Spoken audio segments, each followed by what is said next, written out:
What's going on, you guys? My name is Cameron Noel, and this video is extremely late. Life has been happening, Corona Mona has been stressing me out, and midterms took place. And as much as I love YouTube, I cannot afford to flunk out of college. But I'm here to give you guys a great video, and once again, we are doing a story time because I need to double back and find out more video ideas. Now, week before last, March 3rd, I turned 21. Which means I can now partake in the devil's nectar. So I thought I'd do a great story time about my first time drinking. And boy, is this a story. Before I get started, make sure you like, comment, and subscribe. This is a commentary channel where I talk about pop culture, social issues, and I do story times to talk about other topics that I think are interesting. And if you are interested in those topics, you should parlay with me and let's talk about it. Let's get into the jush and do what needs to be done. No ma'am. You're gonna have fun here. Just trust me. I am not gonna specify the time in which this story time takes place because legal reasons. This story time took place in England. Oxford, England. So I was spending the summer in England doing a program. It was so much fun, and I was working. I was there for 3 weeks and we were working Monday through Sunday. There were no days off. We had classes to go to, performances to attend, homework to do. I was working my behind off. And it was the final night before we flew out to go back to America. So me and my friends, my wonderful friends, decided that we were gonna turn up our last night. We were gonna have a great time and we were gonna make this joint happen, make this jush happen. Am I using that word correctly? No ma'am. I sound like a hetero. So one of our classmates decided that she was gonna be gracious enough to get us liqueur. But she did that and she gave it to us and we had Fireball and tequila. It was my first time drinking. So we weren't dumb though. We had chasers. So for chasers we had lemonade and juice. Lemonade and orange juice and apple juice and all the good juices. The trifecta. Yeah. So to start off drinking, we did not have shot glasses. We didn't have any of that. We had coffee mugs. So we were filling the coffee mugs with tequila and Fireball, and then we were putting lemonade in it. My first time drinking, I didn't know you don't mix liquors. You don't mix alcohols. Those lead to terrible, terrible, terrible decisions. Bad decisions. So I take a sip and I'm just... No ma'am. And I was like, this is kind of gross. I was like, you know what? This is my first time drinking. Like, let's make it through. Like, it's gross. We're gonna do this. So I just kept drinking and I kept drinking. I was really sipping, and as I'm sipping, everybody else around me is just taking these joints down, just throwing them back, throwing them back, throwing them back, and I am still on my first cup. And my friend is like, don't be a bitch. Do this. Gotta love peer pressure. So she's like, don't be a bitch. Drink it. So I was like, yeah, I'm not gonna be a bitch. I'm gonna drink this. So I did. 3 to 4 mugs in, I was fine. So I'm like, I'm not feeling anything. Like I don't feel anything. I feel fine. I feel perfectly okay. There's nothing happening. I said, you know, maybe I'm just immune to alcohol. Maybe that's just what's going on with me. So we're all having fun. We're talking, we're dancing, we're playing music. Things began to change and shift when I decided I wanted to twirl. I wanted to twirl and be as gay as possible and just twirl my life away. And as I'm twirling and spinning in a circle, I realized I'm getting dizzy. So let me stop. So then I stopped spinning. And I'm like, but I'm still dizzy. I'm like, you know what, I'm fine. So I twerk and start dancing.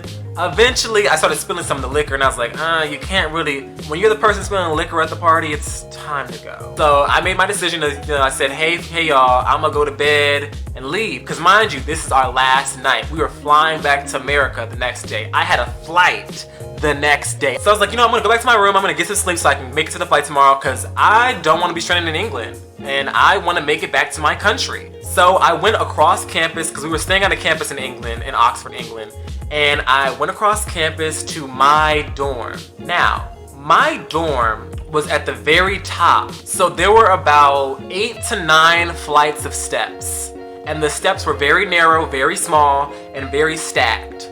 So I'm like, okay, let me just go up. So I'm walking. I get to about the second flight of steps, all of a sudden, and my body just falls apart. I wasn't ready. It felt like I had used every muscle in my body to lift a giant 1,000-pound boulder, and now all the lactic acid in my body was coming down on me and I was feeling a wreck. So because I couldn't walk anymore, I had to crawl. So I then crawled 8 flights of steps to my room. And if you remember anything from my other storytime video about my fall party experience, check that right there, you'll know that when Cameron takes off his clothes.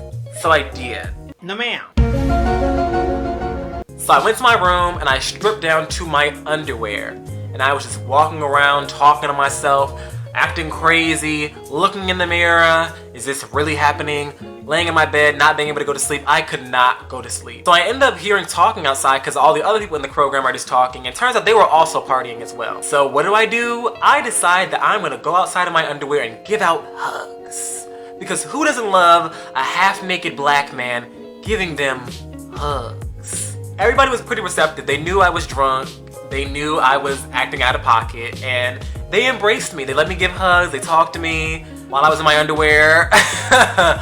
And it was a mess. It was a beautiful, wonderful, ugly, horrific mess. Well, after a lot of talking in my underwear, I was like, I'm gonna go to bed, or at least stay in my room because this is weird. But we're not going to do that. My friends ended up calling me to see how I was doing, and I was drunk and they were drunk, and we were all just on the phone talking, yada yada yada, checking to see how I was. And I was like, I'm fine. Made it back to my room. I'm just a little, a little out there. Just a little out there. Yeah.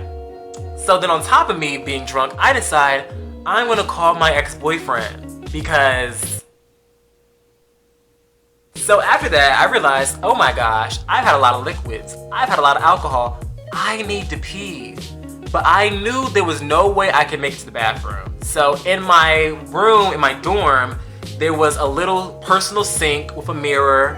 It was like a little closet thing. A sink, and oh wow, I'm not illustrating this well. A mirror and a sink. It was like a little and it was behind a little cabinet, so you could open it up and close it. I decided that since I can't make it to the bathroom, I'm going to... It wasn't great. I ended up peeing on my toothbrush, which luckily I remember the next morning, so I threw it out. Now so after about a few hours of drunk shenanigans and acting crazy and acting like I have no human common sense, I get a knock at the door. It is my lovely, lovely friend who I came with on the same flight here, who has the same flight back home. So he knocks on my door and I open it, but he's like, listen, I know you're drunk. Get it together. We have a flight tomorrow. Literally all my clothes were still all over the place. So this man did not help me pack. No, he did not help me pack. He directed and commanded my drunk behind to get up and pack my stuff. So he literally kept saying, get up, get up, get up, get up, and pack it. So he basically just chop, bitch, and made me pack all my things up at 2 a.m. in the morning, hung over and drunk as hell. And the next morning, I get another knock at the door. And it is our supervisors. And they were like, hey, you're gonna miss your flight, so you need to get up. And I was drunk as hell and I had no clothes on. So I quickly jumped out of bed, threw my toothbrush away because I couldn't brush my teeth because I didn't have time to take a shower. I was still sweaty from the night before. Threw on clothes, grabbed my suitcase, grabbed everything in sight, and I just lugged my suitcases down 8 flights of steps to make it home. Imagine I was hungover, and it wasn't like the airport was like a 2-minute drive away. Like, no. We were in Oxford, England. The airport was in Harthrum, London. The airport was in London, and mind you, Oxford, England is on like a hill. Like there's so many hills and inclined streets. So I had to lug my suitcase hung over my giant suitcase. I am like 125 pounds and drunk. Hungover, and lug my suitcase over incline, upward moving streets to make it to the bus station. Once we got on the bus station, we had to show our bus tickets to the bus driver. And when we got there on the bus, they gave us a bus ticket and they were like, hold on to this ticket because you're gonna need this ticket to go home. And if you lose this ticket to go home, you're gonna have to buy another ticket. We had to take a 2-hour bus ride to London to get to the airport, to then take an 8-hour flight from London to Washington, D.C. I did all that hungover, and it was the worst experience of my life. I have never been hungover ever since. No. And that is a story time. Now, what do I want you to take away from this story time? Know your limits.